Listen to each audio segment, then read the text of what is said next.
So tonight we are going to talk about something we have talked about a little bit before, but not as extensively as we're going to talk about it tonight. Um, and there's, of course, there's a lot of things that are going on around our country right now surrounding this issue. So for those of you that don't know what I do, I lead a couple ministries on a couple college campuses here in Columbus, Ohio. So I have seen some protests on our campus. I haven't, some of them have been at nighttime, so I haven't been able to be there, but there was a couple of them during the day, and they haven't been nearly as large as some of the ones at some of the other universities, the Ivy League schools like Columbia and some of the other ones. But we've have had some protests here, but anyway, it's certainly getting a lot of attention, and a lot of people are talking about it.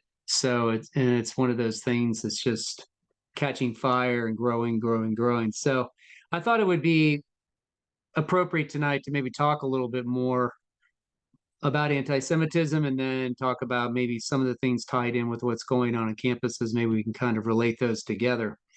So I don't claim to know everything, of course, and I know tonight might be kind of new for you, some of the things we'll talk about, but that's why we're here. So as we know, any flip of the news that you can see this all over campuses across the country, as I just said. So many pictures, so much going on, so many things. So anyway, I'm not going to go over all the pictures because there's so much of them, and many of these people wear masks. It's kind of interesting. You notice that?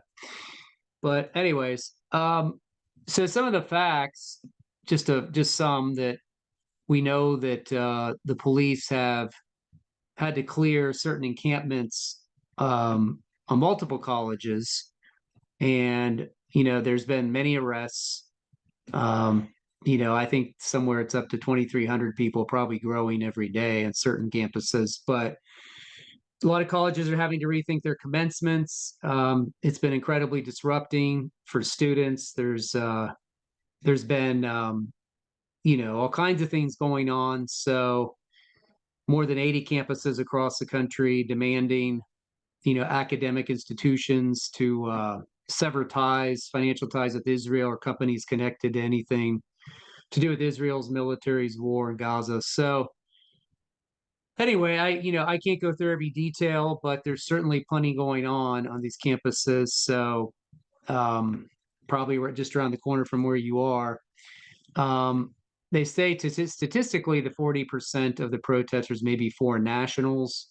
Many of the people protesting are not students. We do know that. We do know some of them are paid to come into the campuses. They're older than students. You can just see by looking at the pictures, they're not even college students. So while there are some college students, there's a lot of people who aren't college students. So it's kind of interesting. Um, Plenty of people protesting that are not part of the campuses. They're being paid to come to these campuses and cause disruption and do what they're doing. No doubt about that. Now, if you ask students, maybe perhaps the students that are not really, Palestinian or related to Palestinians, why they have joined the movement. Some of them may say they joined for different reasons. Some may say that, they don't like what, there's some sort of injustice going on in Gaza. They see the humanitarian crisis and they want to make a statement, or once again, it's a commitment to some sort of injustice, to fight for justice, and it's got to be everybody's fight. Sometimes it's an idealistic, it's an idealism. Obviously settles in at some level. It's good to be part of a community effort. People are just looking, as I say, sometimes they need a cause to jump onto. They need something. They do need purpose in their lives, and certainly to jump on a cause without completely understand what you're jumping onto can be kind of interesting. And some of them, many of them, are like that. Some people see this as a continuation of a Black Lives Matter thing. That swept the country. A few years ago, whatever it was, 4 years ago, and this is kind of like a continuation of that. The same kind of theme. You have an oppressed group, and you have an oppressor and oppressor category, which we'll talk more about. Some people are just jumping onto a bandwagon, of course. They don't really know what they're protesting. as many college students don't know the delicacies and the complexities of the situation, but they just jump onto things because they're young and energetic and passionate, and they need something to do. They need a purpose. That could be the case with some of them, and of course you have people that jump into these things for all kinds of reasons, but you certainly have people jumping onto it that are paid to do it. People from the outside are getting paid to come into the campuses. So this is all very organized, absolutely indeed, organized from the outside. This isn't strictly just a group of students coming together. This is has an outside element to it. So no doubt about it. Um, Many protesters, on these campuses are demanding, if you haven't noticed what they're asking, they want their universities divest in Israel or anything to do with Israel, any ties with Israel, any endowments tied to Israel, or Jewish names, maybe big names that contribute to the universities through endowments, any ties with Israel to any weapons manufacturers. So, what is divestment? Well, they want the school to redirect, a lot of its money, its endowments away from the company's institutions, what they profit, what they call Israel apartheid and genocide and occupation in Palestine. So, they say that these companies profit, from some of these things, including Google, Amazon, and other companies. The what's called the well, let me go back. Let me forward. It's called the boycott, divestment, and sanctions movement. This has been around for a while. This has been around before even last year, October 7th, when Israel was attacked. But I saw this years ago on campus, and there'd be people coming up to me on campus or walking around campus asking people to sign a petition, asking Ohio State to divest in Israel. It's really promoting boycotts, divestments, and economic sanctions against Israel. So they want to pressure Israel. They think they can do this and hopefully put pressure on Israel to comply to what they say are war crimes, or submit to international law, or they want to put, they think you can put pressure on Israel for what they consider occupying Palestine. It's they're occupying. I'll talk more about that, and then they can you know do everything that the Palestinians, they can remove them. They already are removed from Gaza. They've been removed since 2005. But the point is that it's to put all this pressure on Israel to do what they want. Now it's complicated, of course, because now we have a third entity there besides the Palestinians and Israel. We have Hamas. So unfortunately, this boycott, divestment, sanctions scene is way more complicated than it seems, trying to get Israel to do this. Um, so, as PolitiFact says, experts told PolitiFact that divesting from companies tied to Israel defense companies is possible, likely complicated. It can be really complicated to define what it means for a company to have ties with Israel. This is what one professor said at Harvard University. It's not well defined.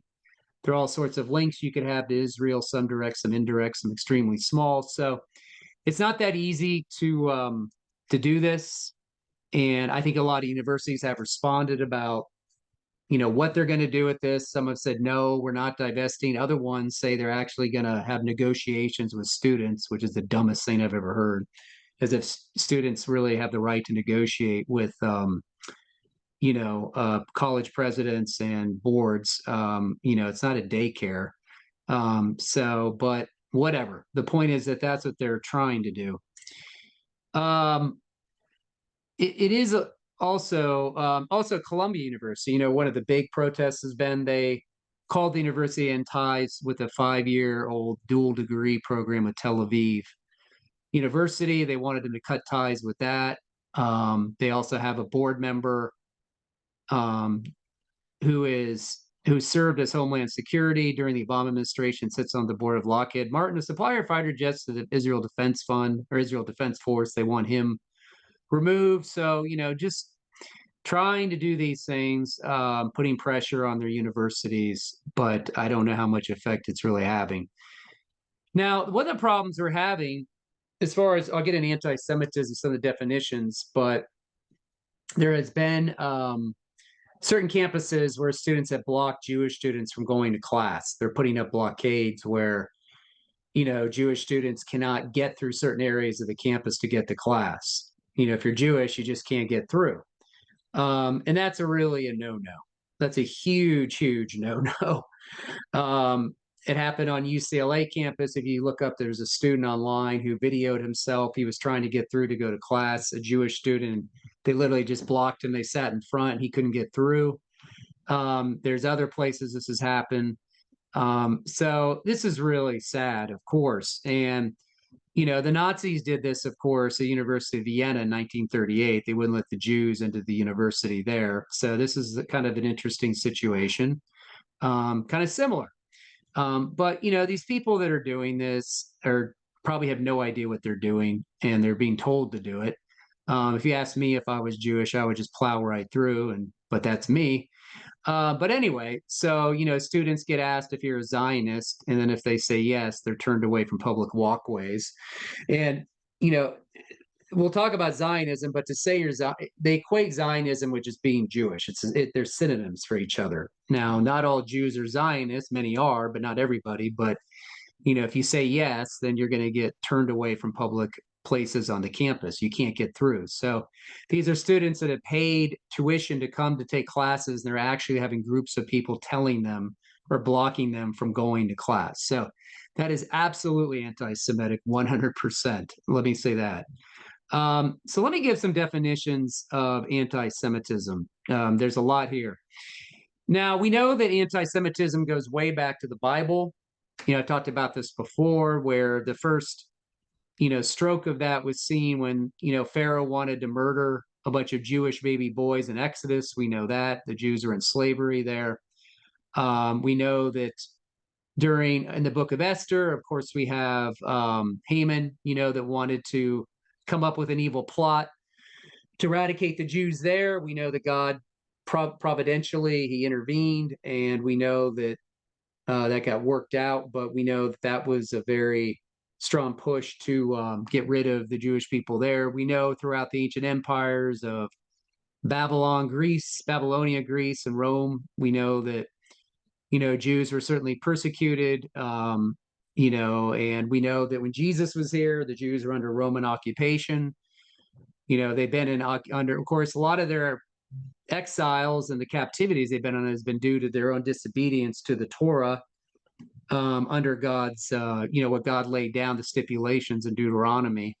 But we know that in many cases there's been attempts to wipe them out long before the current day. Now, just some basic definitions. Anti-Semitism, it can certainly be based on hatred or discrimination against Jewish people because of their religious beliefs or just their ethnicity. It can be criticism, of course, or rejection of Jewish people having the right to a homeland. So I'll talk about more. And of course, there's theological anti-Semitism where, some have just been really critical of Jewish theological beliefs, whatever they believe theologically. Now, there's been different reasons for anti-Semitism throughout history. There's been, as we know, during Hitler's time, as we'll talk a little bit more about, the Jews are hated because they're an inferior race. There's an economic aspect. Jews get, hated or discriminated against because they are assumed to accumulate too much wealth and power, too much influence over the world. There's an outsider theory view that the Jews are hated because they're different from everyone else. Of course, there's been the scapegoat theory. The Jews have been hated because they're the cause of the world's problems. They get blamed for a lot of things. There's the deicide theory, of course, that has flowed through Christian anti-Semitism throughout history, which is still around in some places, sadly. And that's that the Jews are hated or discriminated against because they supposedly killed Jesus. Now, we talked about that a few weeks ago, if you missed the clip about who's responsible for killing Jesus. Or, the jealousy over the Jews or Israel or the Jewish people because supposedly they're the elected people of God or the chosen people of God.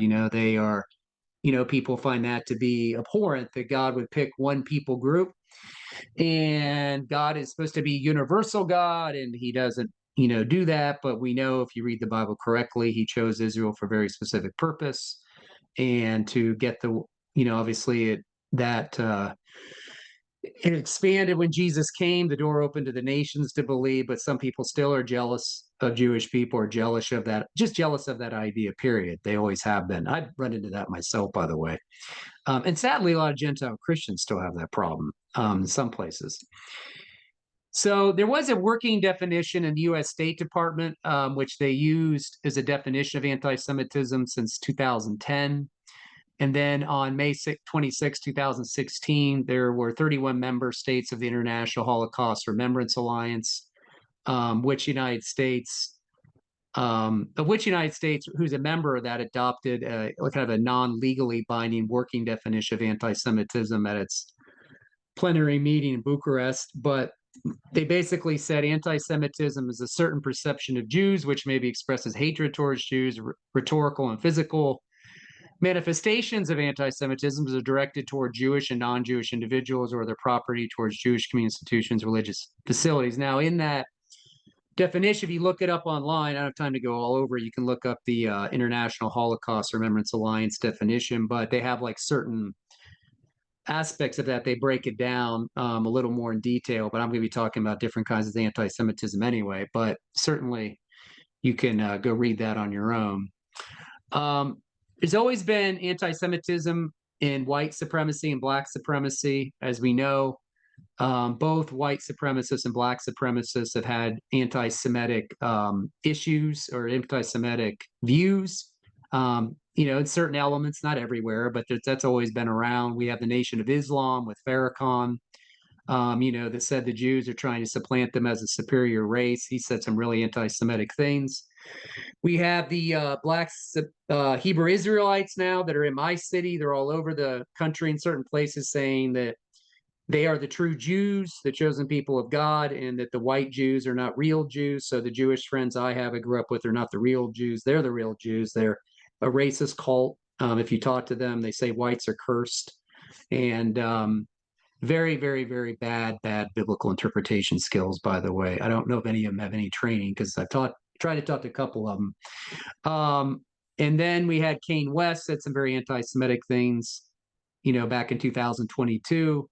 And he said, when I say I am a Jew, I mean the 12 lost tribes of Judah, the blood of Christ, and the people known as the black race. Black really is. This is who our people are. So that's been around. And then we have, of course, on the flip side, you've had white supremacy, of course, with the KKK, all that stuff. They're still around. The white supremacist groups, they've always been anti-Semitic. Plenty of those going around still.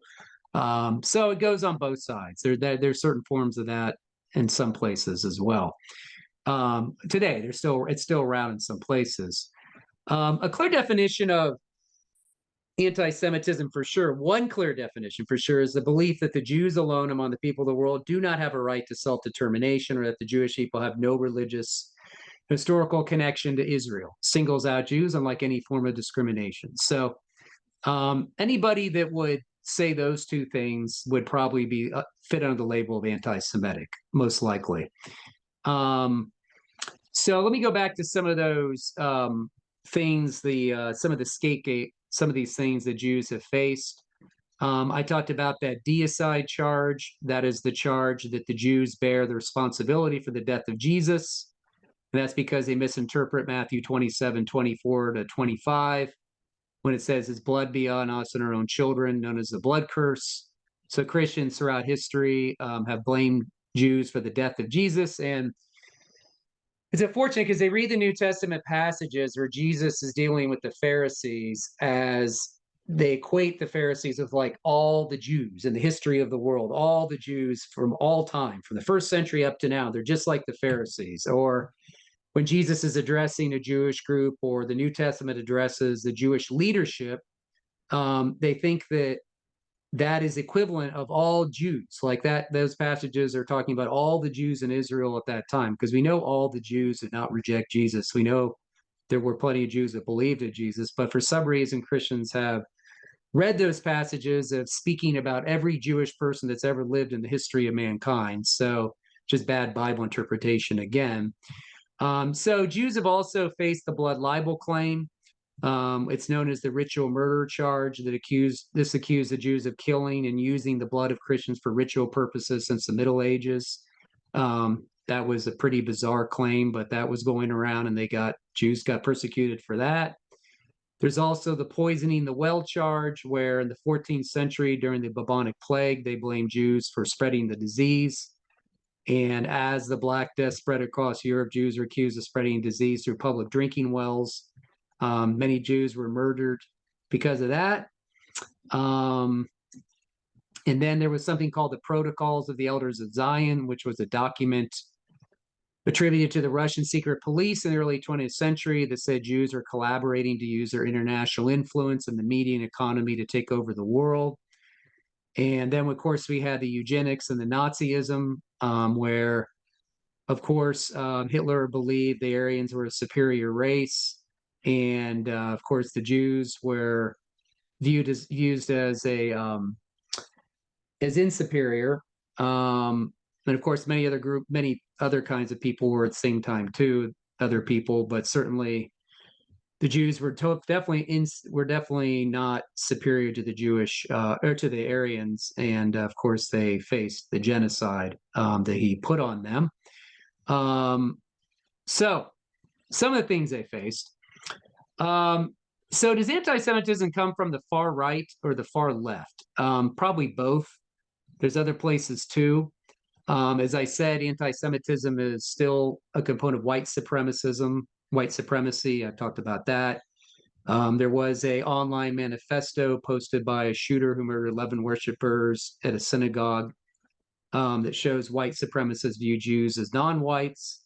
Anyway, so they're on both sides. But we know right now we're seeing a lot of very far left anti-Semitism, and that has to do with identity politics that has kind of taken over our country, where people are finding a lot of their identity and a lot of their purpose in their political views, in their causes, and their social justice causes, and we know that's splitting the country apart.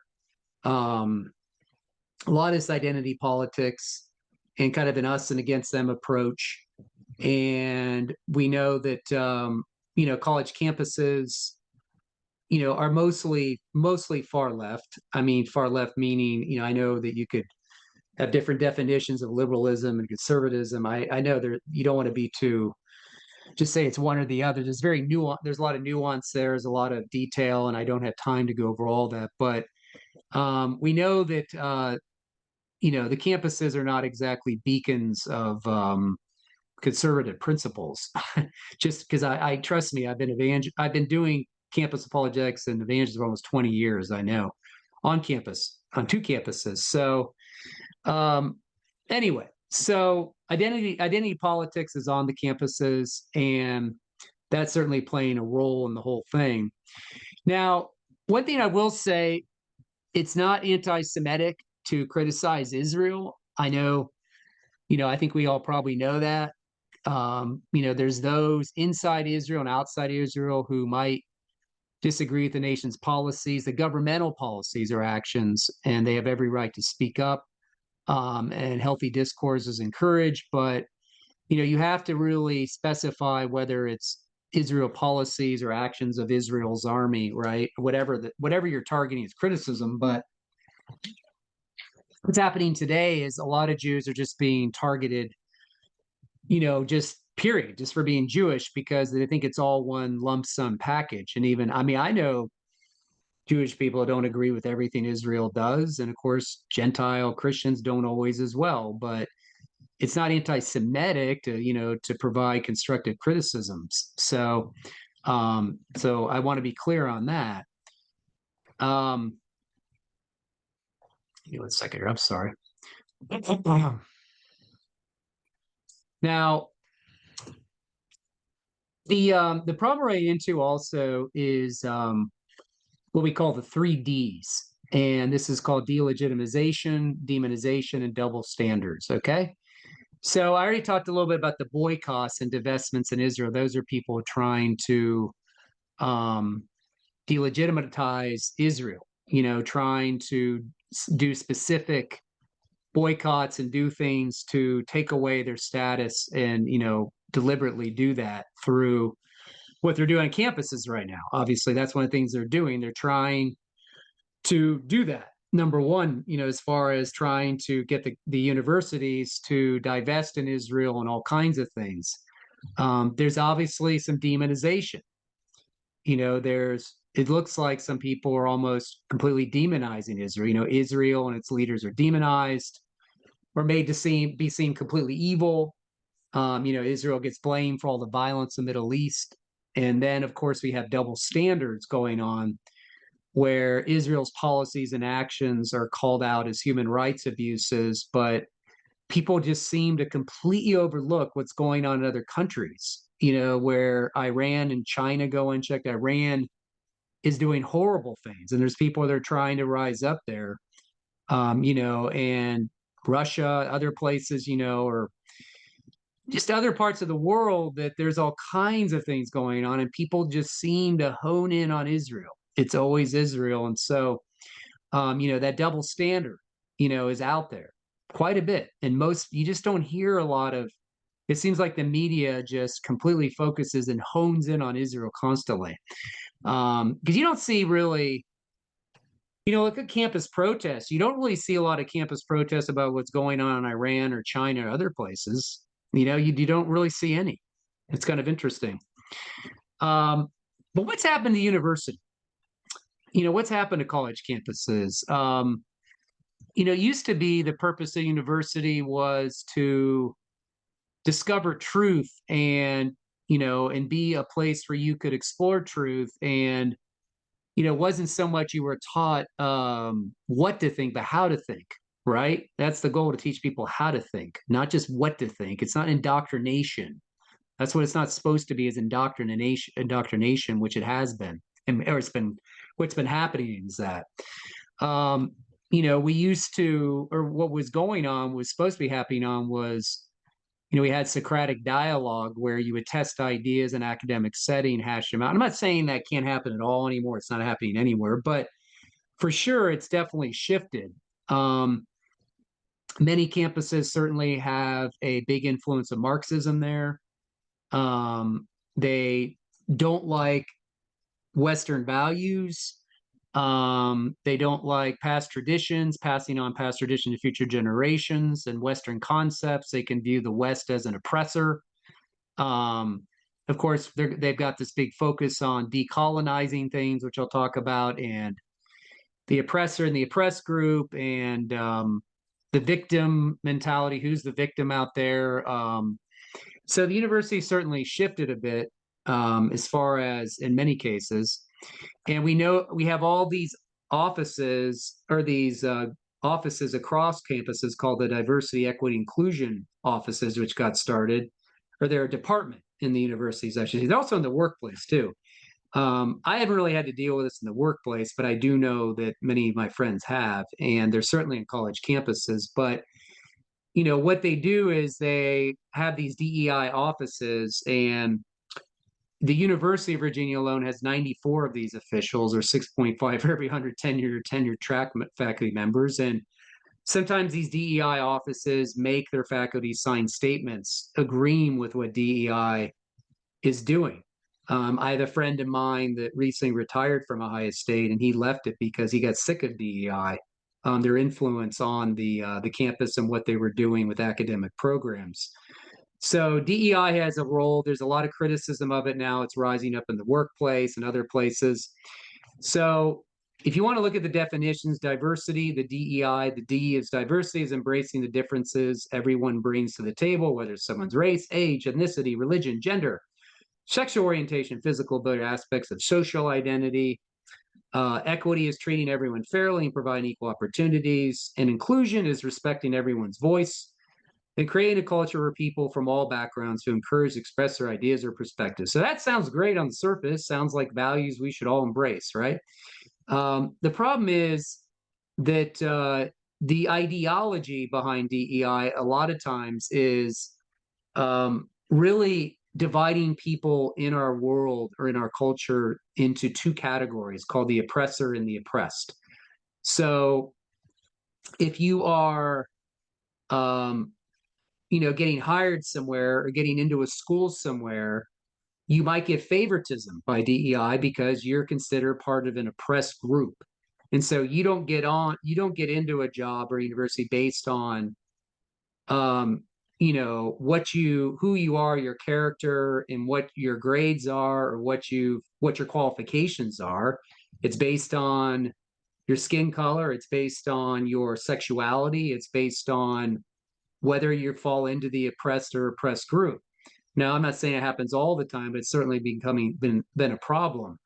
And so that's a real problem. And that's been kind of dominating college campuses in some places. Now, as I said, a lot of times the oppressed groups are perceived, some of these groups, the transgender groups, the gay groups, LGBTQ, or it could be any ethnicity, it could be the Black community, it could be a Muslim community, it could be a Jewish community, it just depends.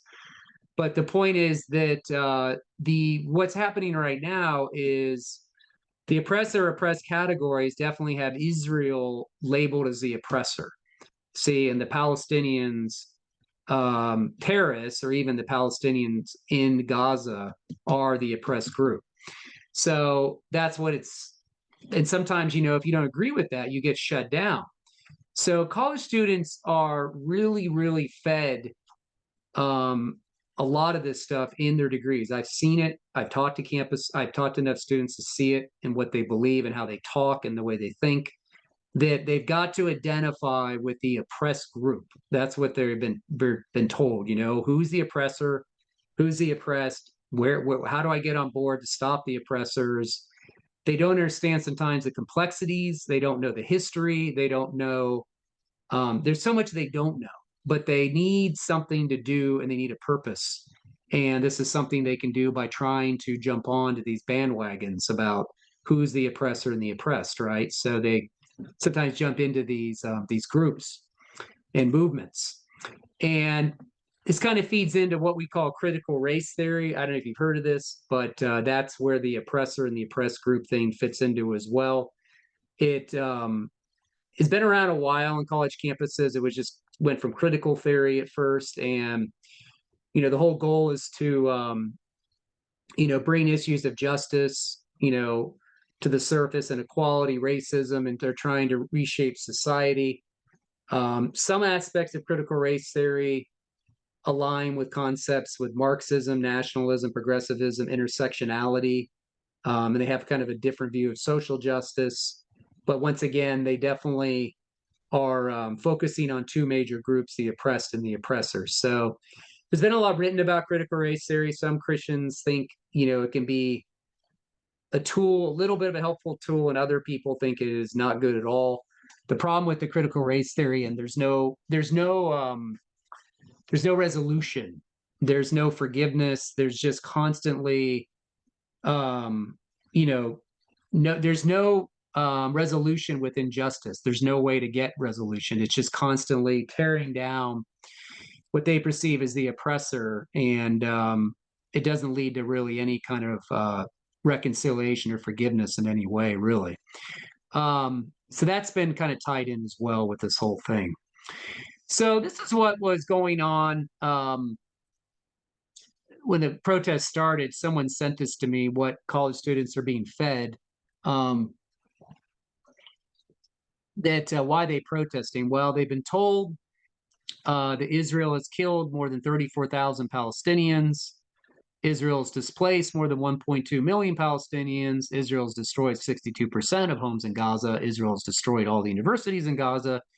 Israel's created a man-made famine. Israel's blocking humanitarian aid. So each one of these points can be totally disputed. And I doubt many of the students that read these have even looked into it, the details and the complexities of each point. You never want to just read a stat quickly and just be like, well, that just must be true. Must just so simple, right? So when you're joining these movements or protests and that's what you're told, see, that just feeds into, well, Israel's the oppressor. See, Israel's the oppressor. Israel's the oppressor. So that's kind of what they're being fed. I'm not saying everybody, but I don't want, by no means, I don't want to overgeneralize. But the point is that this is what some of them are being told. Um, Now, I'll talk about some of those a little more. But what is anti-Zionism and criticism in Israel, or what in criticism of Israel considered forms of anti-Semitism? Well, advocating for a two-state solution that includes a Palestinian nation state and criticizing policies of the Israeli government, as I said, and speaking up in support of Palestinian rights is not anti-Zionist or anti-Semitic. That's definitely not anti-Semitic. But calling for an end to Israel, of course, crosses the line anti-Semitism. Or number three, as I've said, the belief that the Jews alone among the people of the world do have no right to self-determination and have no religious historical connection to Israel, that can be considered, that is anti-Semitic, really. Or of course, when Jews around the world are verbally or physically harassed or Jewish institutions are vandalized in responses to actions of the state of Israel, that's anti-Semitism, which is happening in our country in some places. Or of course, when Israel is accused or Jews are accused of Jewish power greed, engaging, or else you're engaging in Holocaust denial, saying it never happened, or accusing Israelis of being the new Nazis. That really crosses in the line of anti-Semitism as well. Now, let's talk about the multiple signs that say Free Palestine, right? We've seen that a lot going around. I've seen that on my campus. So let's talk about that a little bit. So when we're talking about Free Palestine, let us remember that the Gaza Strip, you look at the map here, is a 141 square mile Palestinian enclave located near Israel's southwestern tip. Okay, so you notice it's bordering Egypt, Israel, and the Mediterranean Sea, and it's home of over 2 million Palestinians. So its name is derived from the ancient city Gaza, the largest city in the territory. Israel withdrew from there in 2005 and turned the whole thing over to them to form their own nation state. They've had millions and or just hundreds of millions of dollars of aid given to them to form their own nation state, or form their own state, I should say, form their own state. But unfortunately, Hamas got voted into power by the Palestinians, and of course, that could be done through corruption. Could have most likely been done through corruption, where because the Hamas outlasted the Fatah-controlled Palestinian Authority. So it used to be the PLO, led by Arafat. He embezzled about $950 million into Swiss bank accounts. He died, rejected a peace treaty that was brokered by Bill Clinton. It was a great deal, but he rejected it. So Hamas got into power, and then they started to use the Iran as support to launch several attacks against Israel from its base in Gaza, right? In 2008, 2009, 2014, 2021, of course, last year in October. So does Israel occupy the Gaza Strip? No, it does not. Okay, I don't know what they're saying Israel is occupying. I have no idea what they're talking about. I don't know if they do. But from 1948 to 1967, the Gaza Strip was occupied by Egypt, which took control of it during the 1948 Arab-Israeli War. That was known as Israel's War of Independence. And then as a result of the 1967-68 war, Israel gained control of the Gaza Strip from Egypt.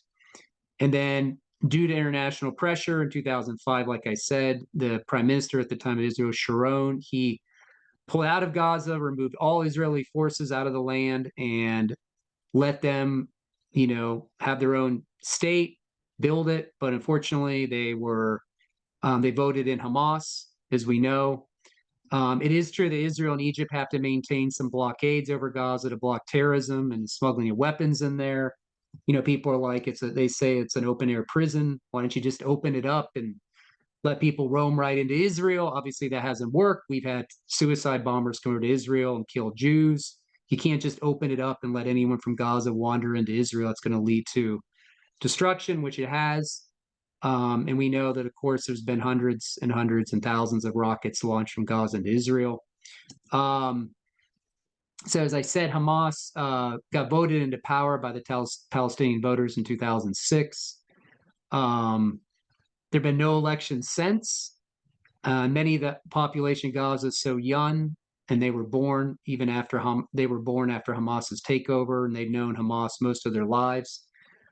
So the problem is you've got a three-way triangle. As you've got the Israelis, you've got Israel, you've got the Palestinians, you've got Hamas. That three-way triangle, that's a real problem. So we got that third character in there, which is Hamas, and that's creating a lot of problems. So you might want to notice this. So this is at what we call Columbus State Community College.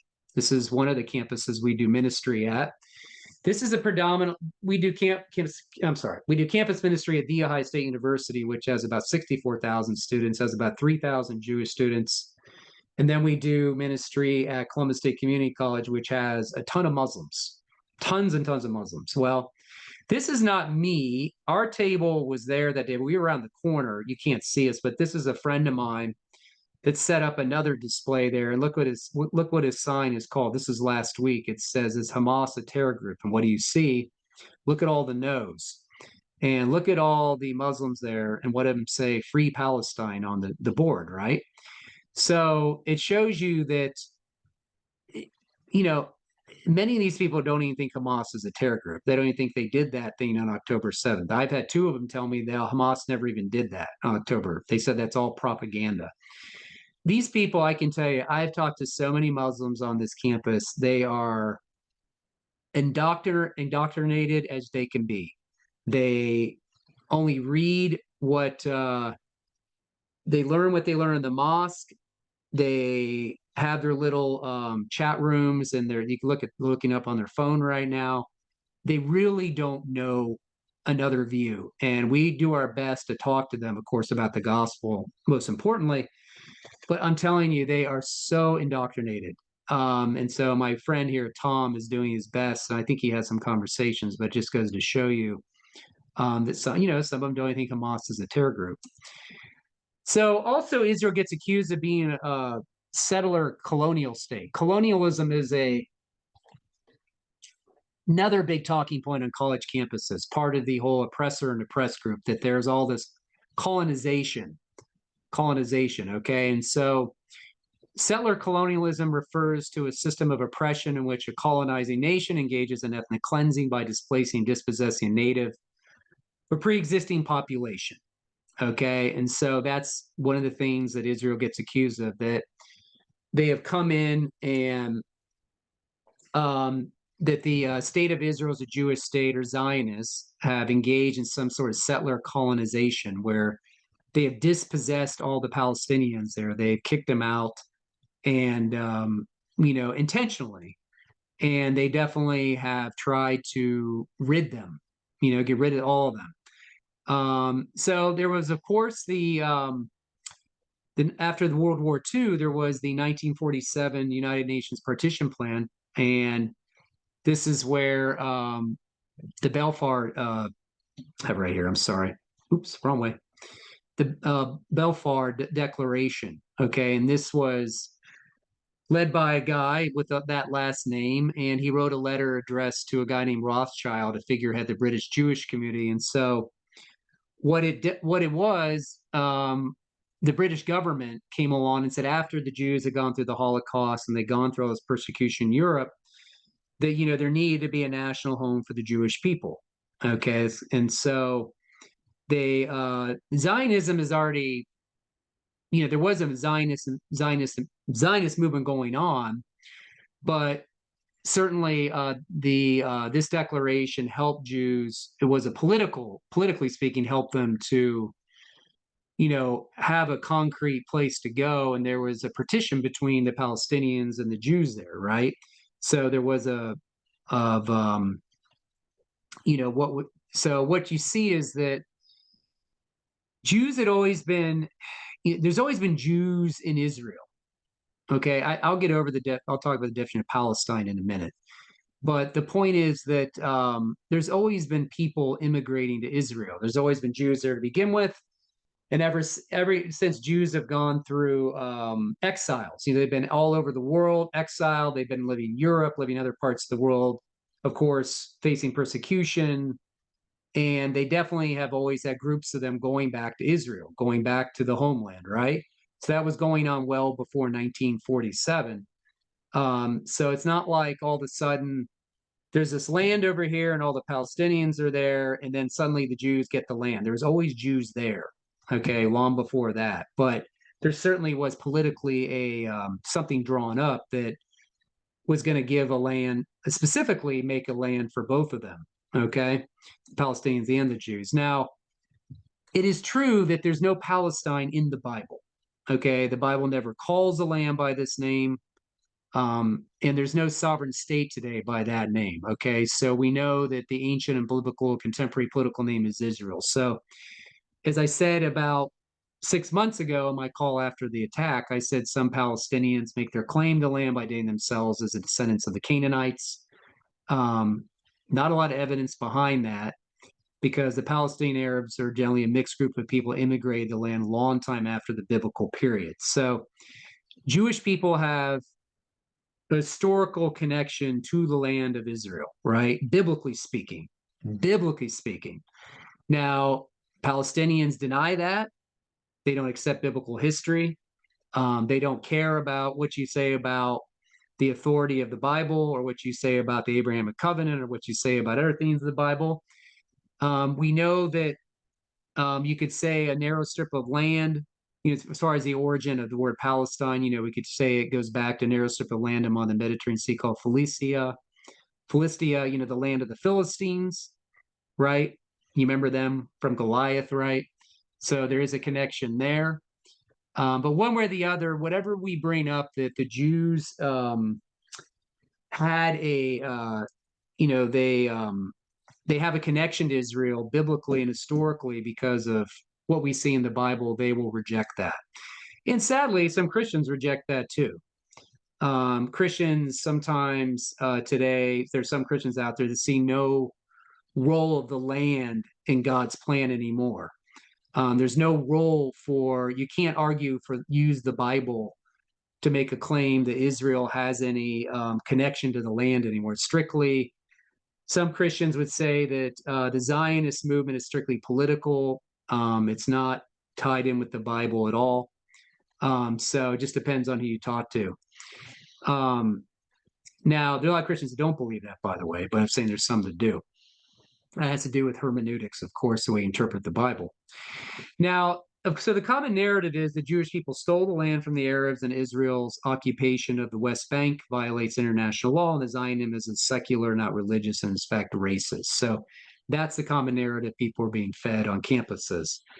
And so, the view that Israel is the oppressor, imperialistic, or they committed colonialism is challenging. Zionism is just really the view that Jewish people are entitled to a homeland, the right to exist and entitled to a homeland. Okay.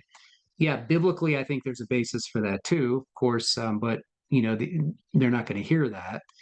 But if Zionism is real, if that's what it's about, if Zionism is so imperialistic and it's about colonialism, why did Israel return the Sinai Peninsula to Egypt in exchange for peace in 1979, or offered to return the Golan Heights to Syria in exchange for a full peace agreement? Or why did they offer all of Gaza, 90% of the West Bank, to the Palestinians, which Arafat rejected? Yasser Arafat was the leader of the PLO, and he rejected that. So if they're so interested in colonizing and being imperialistic and getting rid of the Palestinians, why do they make these offers to them? As far as a place to live and give them their own state.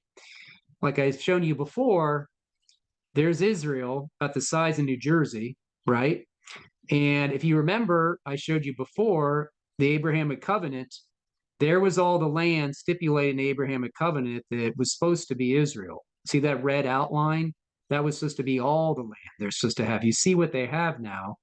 They have about the size of New Jersey left.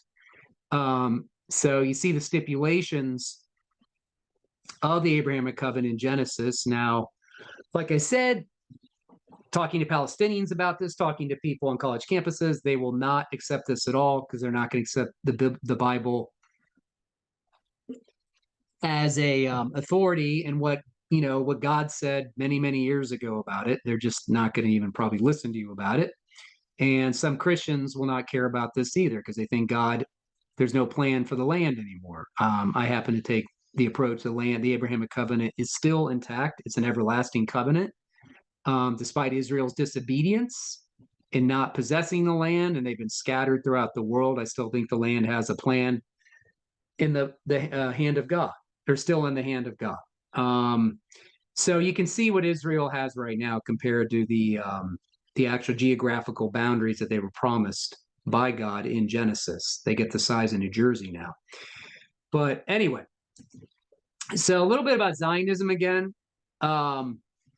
Just remember, Zionism is derived from the biblical word Zion. It's used 163 times in the Bible, 156 times the Old Testament, 7 times the New Testament. So you'll see the word Zion a lot in the Bible, as you all know, because you read the Bible all the time. I know. Unfortunately, it gets when you hold on. I'm talking about it turns anti-Semitism, but Zionism has always been a movement or ideology reestablished and support the existence of a Jewish state in the biblical land of Israel. So there's biblical Zionism, there's political Zionism, there's religious Zionism, there's pragmatic Zionism.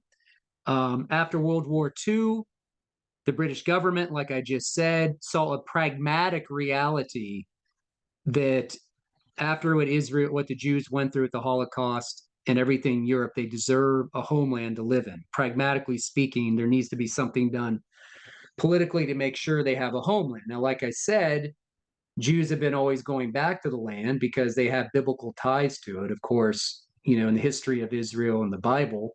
So it's not like just because the British mandate happened that just suddenly that's the first time ever that Israel had a homeland, but it certainly politically did do something more significant, as we know about Israel in 1948, the independence they got.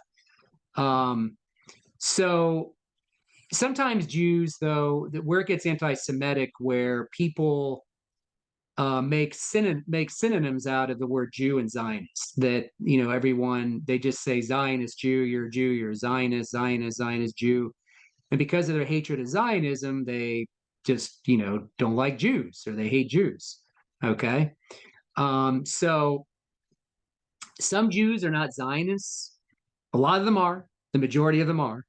Most Jews believe that they have a right to self-determination, deserve a homeland. Most Jews, but there are some.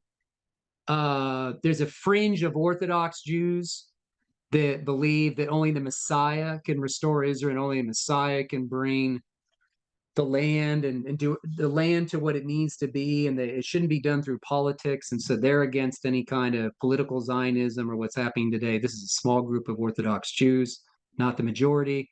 And then you have some really, really, really far, far left Jews that are way, way, way out there on the left that are anti-Zionist. I had a transgender Jewish student come right up to me once and say to me, I'm totally anti-Zionist. He wanted to be a she. He had just come out of class and heard that Israel was committing some sort of genocide there. So he believed that and he was against Israel. But anyway, but like I said, anti-Zionism is the rejection of Jewish people having the right to a national home and ancestral homeland. Okay. So, if someone would say to me, are you a Christian Zionist? I guess I am, because I believe that Israel has a right to a homeland. I could say that politically, I could say that pragmatically, or I could, of course, just say that biblically. That Israel has always had a right to a homeland. That is the place they were promised in the Bible. Despite all their disobedience, despite their exiles, and despite their sin, I think the Abrahamic covenant has an unconditional element to it. So, if you want to call me a Zionist, yeah, I'm a Zionist too, because I believe Israel has a right to a homeland. It's just that simple. So I don't really care what anyone says. Oh, you're a filthy, dirty Zionist. Okay, whatever. But Christian Zionists have been around a long time. There's a lot of Christian Zionists who was giving sometimes given too much, don't really, they've been so supportive of Israel to the point they don't think anyone has the right to criticize anything. I don't think that's a good view, the correct view. But anyway, there's balanced Christian Zionists and some really wacky Christian Zionists out there. I could say that probably the worst form of Christian Zionism are the ones that only care about bringing Jews back to Israel because they believe that that's going to usher in the second coming of Jesus. So they treat Jews as a means to an end, right? They try to fly Jews from other countries to get them home, and I mean, they may in the back of their minds like, yeah, it's a better place for you, it's safer, but deep in the back of their minds is their theology that unless they do this, unless they get all the Jews back in the land, then we can't sort of wrap up the second coming. We can't get the rapture going, the tribulation going, and all that can't happen unless they get the Jews into the land. So that's not a good, healthy view of what Christian Zionism is supposed to be. And sadly, some Jews see that. That's not really what they want either, to be viewed as just a means to an end. But there are Christian Zionists out there that that's their only reason for being Zionists. So, I mean, I'm a pragmatic Christian Zionist. I think Jews need a right to homeland. They need a place to live. There needs to be issues of safety, and it's just other parts of the world are not safe for them to live in. They should have a place they can go to, not worry about that. Of course, they can't live peacefully in Israel either because now they're under attack. But anyway, but also I think there's a biblical part of it too. Now, you've seen on college campuses also some signs say ceasefire, a lot of ceasefire, calling for ceasefire. I just caught the news tonight before I got on this call. There's some sort of talk about a ceasefire in the news tonight. I think Hamas has agreed to a ceasefire, brokering something through Egypt or something, but Israel is not. I don't think Israel is coming on board with it. I don't know yet. I just literally caught it on the news like an hour before I came on the call, so I don't know all the details. But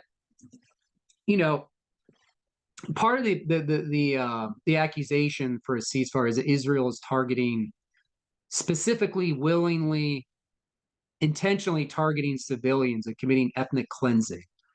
So if you recall, on October 12th, Israel told some 1.1 million people in the northern strip of Gaza to evacuate to the southern part, right? Because they were coming in to target Hamas, and they did give them, or they told them what they needed to do to be safe. Now, fortunately, also Israel has always deployed early warning systems, alert civilians where a military strike is coming. They sometimes use leaflets in the sky, or the things they send down in the sky. They use air raid sirens, phone messages. Sometimes they go door to door and knock on doors to tell them to leave, roof knocking. So I do have a friend in the IDF there, and he has told me of this. He's confirmed this, that they try to do everything they can to tell civilians when something's going to happen and try to give them an opportunity to leave.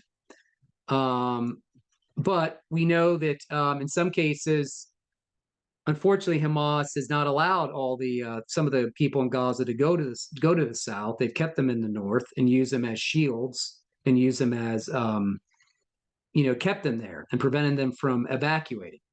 Of course, there are some that have, but still, some have been stuck in the north. And then sometimes, the other problem is we're getting a lot of numbers of civilian casualties. I don't know how trustworthy they are because the numbers come from the Hamas-controlled health ministry. And we don't know how many numbers are conflated between, civilians and Hamas military fighters. And we don't know how much we can really trust Hamas to give us the right numbers. Okay, we're hearing all kinds of numbers in the media, 34,000. This article right here goes through that pretty specifically and pretty detailed, explain to you why that's a challenge to get to those numbers. So I'm not sure if we really know what the numbers are, to be honest, but I'm certainly not going to believe what I hear just on mainstream media. So anyway, and then the other problem is, I don't know, have you studied wars, like the different wars throughout history, like in World War II when we attacked Germany, or other places, or other wars that are going on right now post 9/11? Do you know how many civilian casualties have been in wars because of retaliation or something? Thousands and thousands and thousands and thousands and thousands, hundreds of thousands, right? Not that that's a good thing, but to just strictly make it a double standard on Israel, like, well, they can't have any human casualties. That it's just impossible. They can't do it, and they can't. It's just they're committing genocide. To say they're committing genocide is like saying, like, what Hitler did with the Jews. He deliberately set out to eliminate the Jewish race, like completely rid them, right? Get rid of them. So if you're saying Israel's committing genocide, they're basically saying they're deliberately, intentionally trying to get rid of Palestinians. They're trying to get rid of all the Palestinians. I can tell you that's going to be really hard to justify. Okay. Um, the other accusation, is Israel targets Palestinians' hospitals and schools. I don't think that's true. As you probably know, the terrorists, they found the tunnels underneath hospitals, um, hundreds of tunnels underneath there. Underneath, they use the hospitals as like a shield. Um, and So Hamas has used residents to remain as human shields. And of course, sometimes they prevent them from leaving Gaza. As I said, they store weapons in schools in certain places. So I'm not saying by any means that Israel probably hasn't made mistakes. I'm sure there's been deaths that have been, Israel maybe targeted somewhere. And they were off on a target or something. Someone got killed. I'm not saying that hasn't happened. It probably has.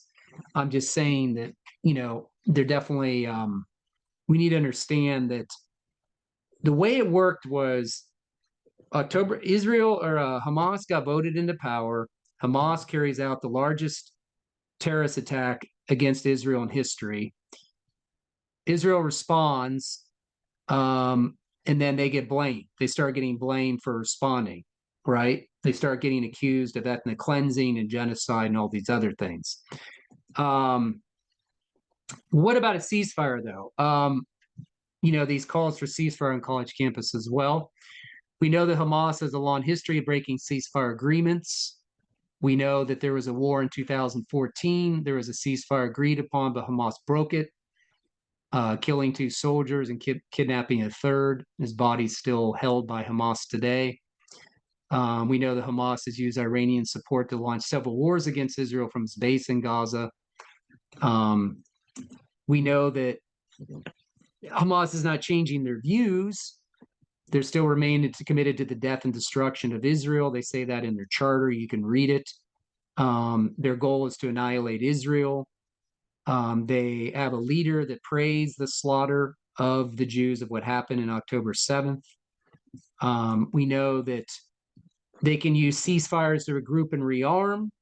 They definitely can just do that if there's a ceasefire. And I think Israel knows that.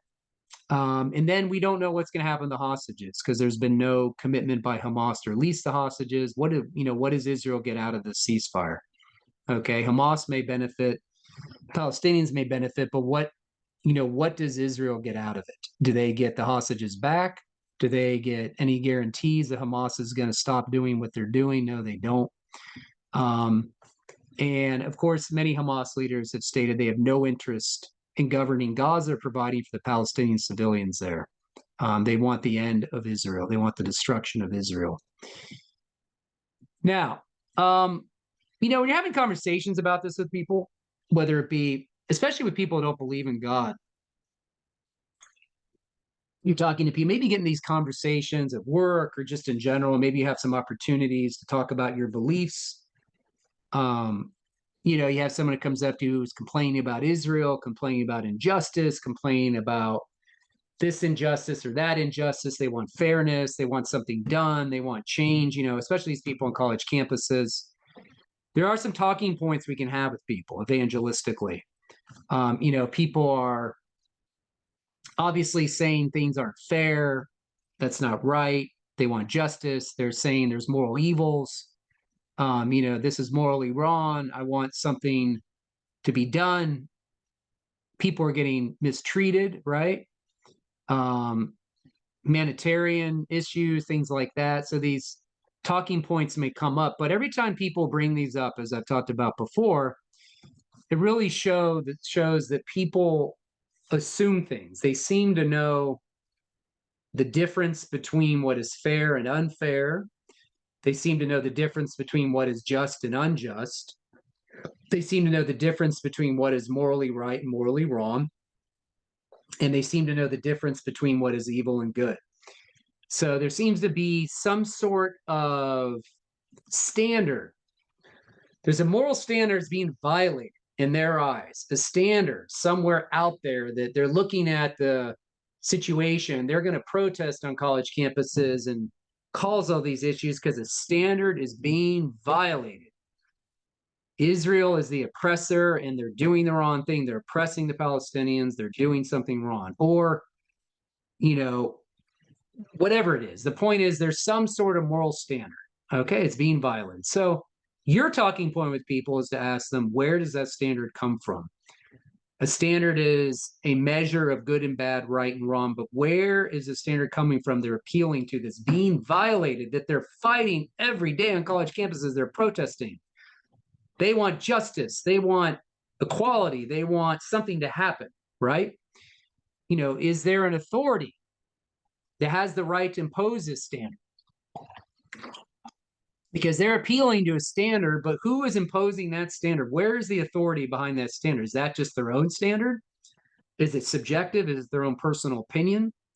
Or does it come from somewhere else? If it's up to them, really, if the standard starts with them and God doesn't exist, then they get to set their own standard of what moral values and moral duties are. They get to determine who has value, dignity, and rights. They get to determine what the individual or what the standard looks like or what the world should look like.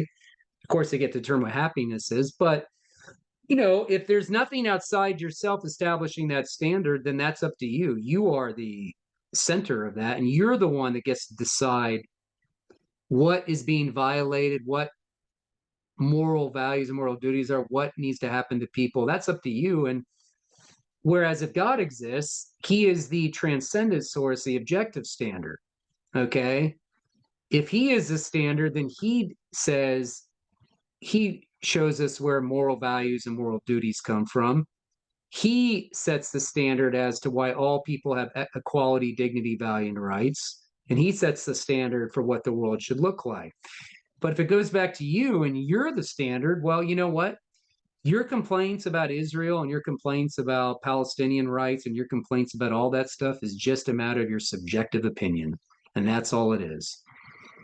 That's all it is. It's your subjective opinion. Okay? So if God doesn't exist, all this stuff is based on your subjective preference. Okay?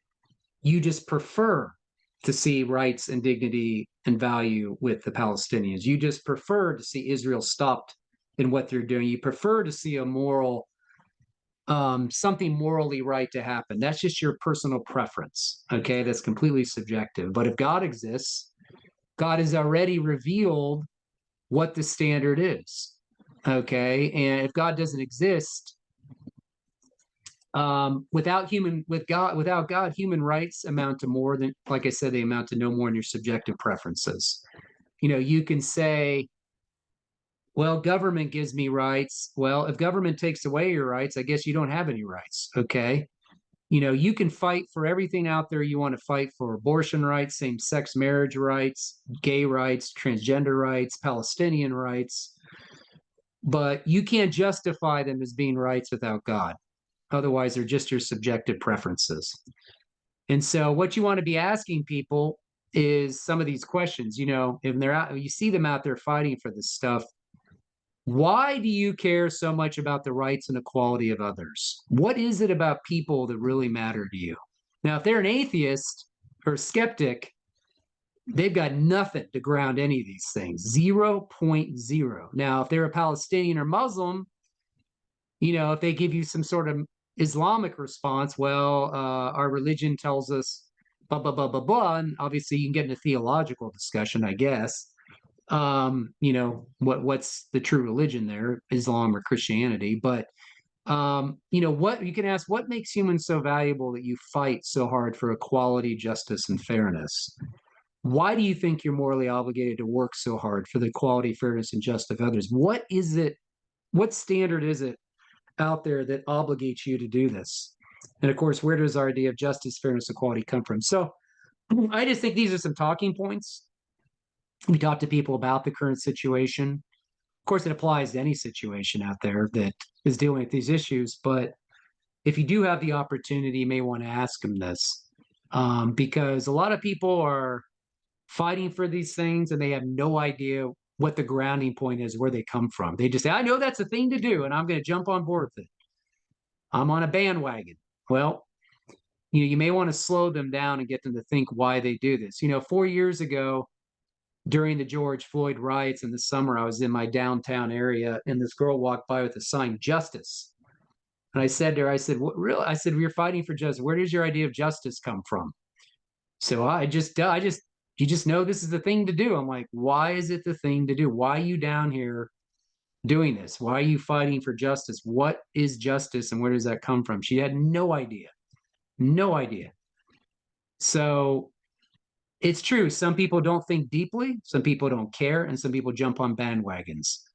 But those may be some talking points to talk to them about, some things to think about. Um, so that's about all I have. That's a lot, but we'll stop there. And